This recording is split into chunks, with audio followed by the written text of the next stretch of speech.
G'day everyone, Henry here, and welcome back to the channel.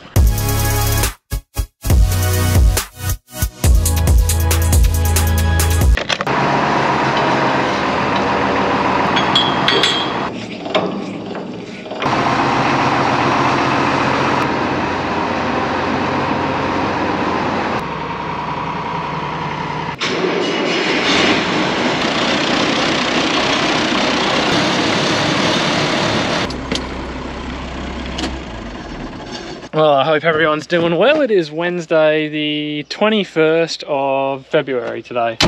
Chamberlain 4480. Someone was asking me the other day what model it is. It's a 4480. It has not been on our farm since new. We bought this 6 or 7 years ago locally. We just wanted some cheap horsepower to go on the feed mixer back there, and we bought it for about 10 grand off a local farmer. So it's pretty tidy. It's a pretty tidy old girl. But yeah, it is Wednesday afternoon. I have not done anything on the farm this week because the crew's been here putting up that new fence, which I talked about last episode. I've been busy helping them. We've been digging post holes and setting out boundaries, and you know, when you dig post holes, you find water pipes. You can guarantee that you will find water pipes under the ground, and we found most of them. We knew roughly where they were. We found them with the post hole digger. Don't you worry about that. Alright folks, we've just been getting the sprayer cleaned down here now, and that's because we've got major operations underway, or about to get underway anyway. And look, this is a job that I didn't particularly want to do right now. It's 38 degrees today. We got the guys here doing the fence, and I got other things that I could be doing, but I had it scheduled in my diary that I need to start doing it today because we've got to take the part down to Monday.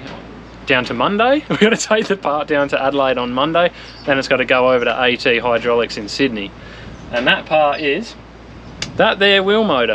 That's been leaking oil for about a year now. It's not horrible. Sometimes it's bad enough that it leaks down onto the rim and it runs onto the tyre. Other times it hardly leaks at all. It just gets a little bit damp around the seal, but needless to say, it's been leaking for quite a while, so I think it's the right thing to do to get this off now while we don't particularly need the sprayer. We'll get it reconned and get it sent back over, get it put back on. A new one through the dealer was about 19 or 20 grand, I think I got quoted. To get it recon's about a third of the price, so look, that seems like the logical option to me. But anyway, we're also going to get this rim here sandblasted, and I'm going to drop that off on the way down to Adelaide, and that's going to get powder coated because it's getting pretty horrible and rusty looking, and look, that's to be expected. The boom's right there. These things cop a fair bit of crap, so we're going to give it a bit of a birthday. But yeah, apparently AT Hydraulics are heavily involved with Macintosh here in Australia, or Miller Nitro. I don't really know how, what, when, where, why, any of those details, but they do a lot of these wheel motors, so it's that's where it's going to go. They seem to know what they're doing with them. So basically I emptied out the shed, got all the machinery out of the way so I could put this thing in the back of the shed where it doesn't matter if it's out of action for 2, 3, 4 weeks. It's not going to be blocking anything up, it's not going to be stopping anything coming out, and we can basically just leave it there and forget about it. Right, I think we got some oil draining out of here. It's going to take a while to drain, and look, I've never pulled one of these off, so I assume I'll need to drain the oil, since, you know, this is probably the lowest point the oil goes on the entire machine. Holy, how you going? If I bring that into you and just leave it with you tomorrow, is that cool? Easy as, mate, thank you. I put this handy dandy drain hose in here when we got this thing, and it's come in very helpful because the drain tap is all the way up there, and the oil would leak all over the engine and the hydro otherwise, so very handy. Here's some nice clean hydraulic 20 litre drums that I've kept from when I filled this with hydraulic oil before, so we'll just drain it into there. Where's my handy little tap? Just there. You guys probably can't see a thing in here. It is pretty slow, but it's not too bad when the weather's warm like this, but when it's cold, that just comes out at an absolute trickle, and it is atrocious, but it sure is better than having oil flowing all over your hydro in your engine bay, trying to drain it out of there. I nearly stepped on it. It could be anywhere under here. There's snakes, like there's a snake skin in there. Yeah, he's living in there, like. Yeah, right. That's what I thought. I was like, I've had him going like that one there. How big was it? Oh, about that long. Yeah. Yeah. Like it would have been like straight. It was about that long wriggling, so you straighten it out. It would have. Yeah. Would have been 4 or 5 foot. I mean, I'll come around and have a crack at it with a loader bucket. Well, you can if you want to. Neil, how are you? I'd stand back a bit, Neil. There's a snake here somewhere. Well, we don't need the stump grinder for this one now.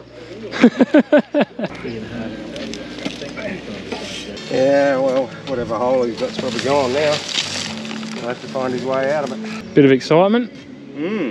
Nice to know we got a snake living 10 metres from the house. I nearly stepped on him. Run your bore water up and Douse him. Soak it. and soak it. Absolute child. No, that was excitement plus. Apparently brother was walking out of the house up there and he just about stepped on about a good metre plus long brown snake there. Scared the absolute bejeebers out of him, and then it slithered into that stump there that we were just trying to get out the ground. And well, we got it out the ground, but no snake to be found. So don't know what happened to him, but you know, in the last episode I was talking about removing snakes from our yard. Well, it appears we have a resident snake because there's a snake skin in that stump, so I reckon he's been living in there for a while. That doesn't excite me much when you have 2 young children running around the yard, and what do we got? 5, 6 dogs here as well. Not good.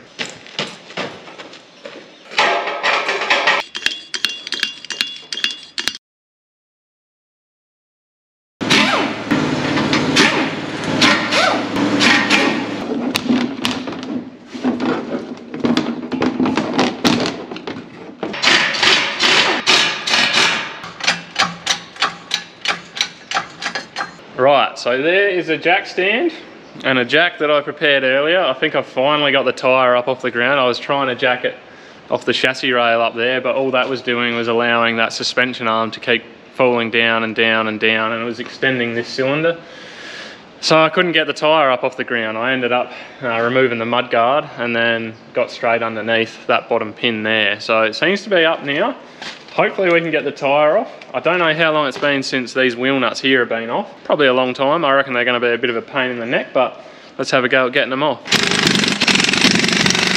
Well, they weren't too bad. The 1/2-inch rattle gun got them undone, so I'm not going to complain about that, but I need a hand here to try and shimmy that tyre off. Dad should be back here in like 10 minutes, so we'll try and get that out of there. I'm not going to do it on my own because I'm going to end up killing myself, and I can't get a loader or anything back in here because we got all this machinery here in the way.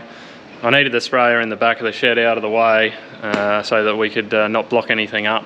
But we'll just have to try and shimmy that out of there, and hopefully it's a good thing. Is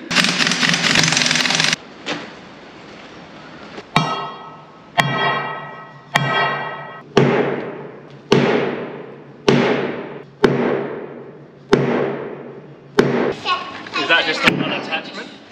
Sorry? Is that the one only attachment? No, plenty of attachments. Yeah. At the back especially. Yeah, I know. Moving? Doing anything? It's making some noises. Separated, hasn't it? Up here? Yeah. Probably pretty well seized on, I'd say.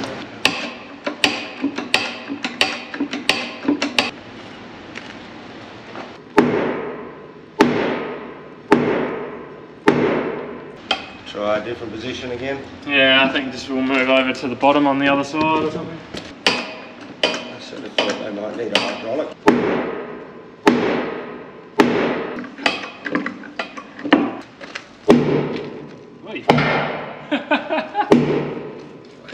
Wasn't expecting that then.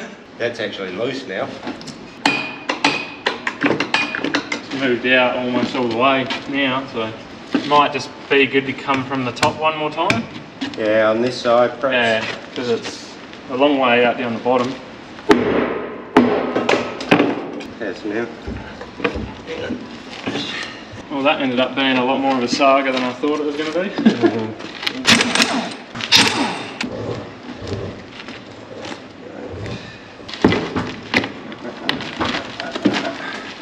We'll wheel it back against that wheel. Yeah.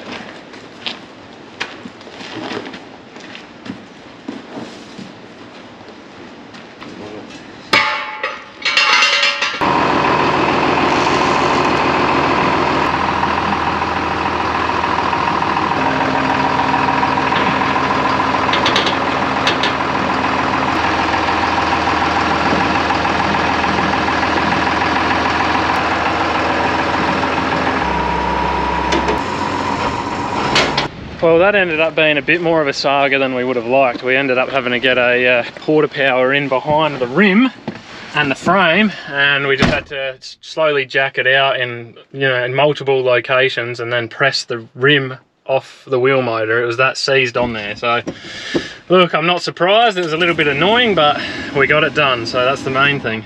So yeah, we're just going to run this tyre in now to the tyre shop. They're going to pull the tyre off so I can take that with me on Monday. It's going to get sandblasted and powder coated. It'll be a whole new rim after that. But after we've dropped that off, we'll get back and we'll try and get some hydraulic lines off that wheel motor and try and get that bad boy off too. I suspect I'm going to have a bit of trouble with those as well because, well, just like the rim, they're exposed to a lot of crap and they're probably going to be a bit corroded, all those fittings, so we'll see how we go. Well, the boys whipped that thing off for me in about 10 minutes and we're turned around on our way back home, so that's the first hurdle taken care of. We've got to go back and try and get that damn wheel motor off now, and I'm dreading that just as much as getting that tyre off. So now it's time for you to come off, you dirty son of a video. This is not a how-to video. This is just me pulling this wheel motor off, trying to do the best job I possibly can with the tools that I have. So don't do what I'm doing at home, okay? Don't try this at home. That's what I'm trying to say. I have got two big jack stands under here, so these ones are just here as a triple backup. I have given everything a good soaking in CRC, so hopefully it comes undone, everything comes undone all right. But we'll start with the easy bits first, because that's just how I roll.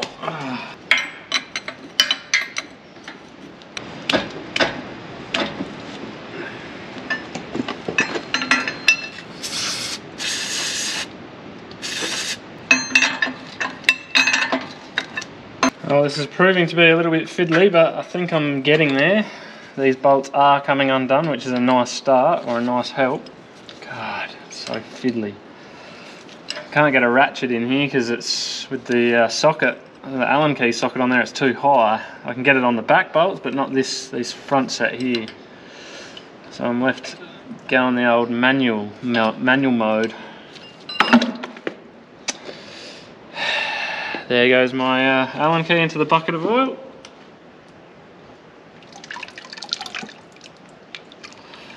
What makes this even better is that it's 39 degrees outside today, so it's toasty. They kind of don't make anything very easy to get to the backside of these wheel motors. Looks like these aren't going to be too tight. The problem is, I mean, I can get a rattle gun on that one, but yeah, maybe the bottom two at best. Maybe we'll do that.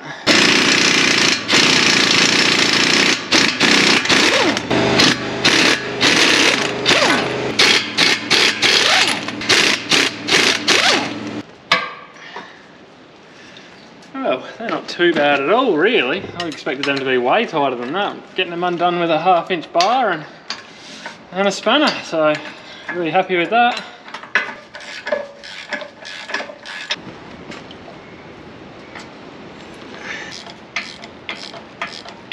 Well, we got 1 and 2 bolts left in here holding this on. I've capped off most of these oil lines off the machine. I haven't done them on the wheel motor yet, so Dad just got back from the local sheep market, so perfect timing for that. But we'll hook this thing off and maybe lay it on its side or up on its end and let it bleed out a bit of oil before we strap it down for transport.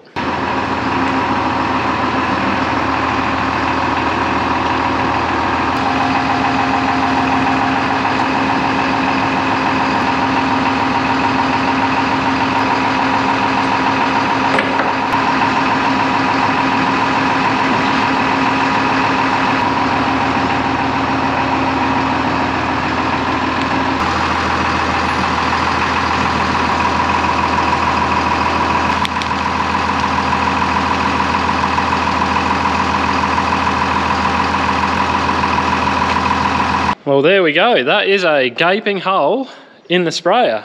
I've just flipped that wheel motor over just up on its end like that, so it'll leak out any of its excretions before it ends up going on a truck. I don't want it leaking everywhere when it goes on a truck over to Sydney, so try and drain a little bit of oil out of it. And all in all, that job went about as well as could be expected. I was definitely expecting there to be a few hiccups along the way, which there was, but all in all it came apart pretty well, so you're definitely not going to hear me complaining about it. And even if I did complain about it, no one would listen anyway. So with all that being said, it's 5 o'clock. It's very hot. I've had enough for the day. Just wanted to say thank you to everyone for watching the videos. We really do appreciate it. If you want to see more videos or you want to support the channel, just consider liking and subscribing, because that really helps us out. You guys have yourselves a good one. Until next time, see ya.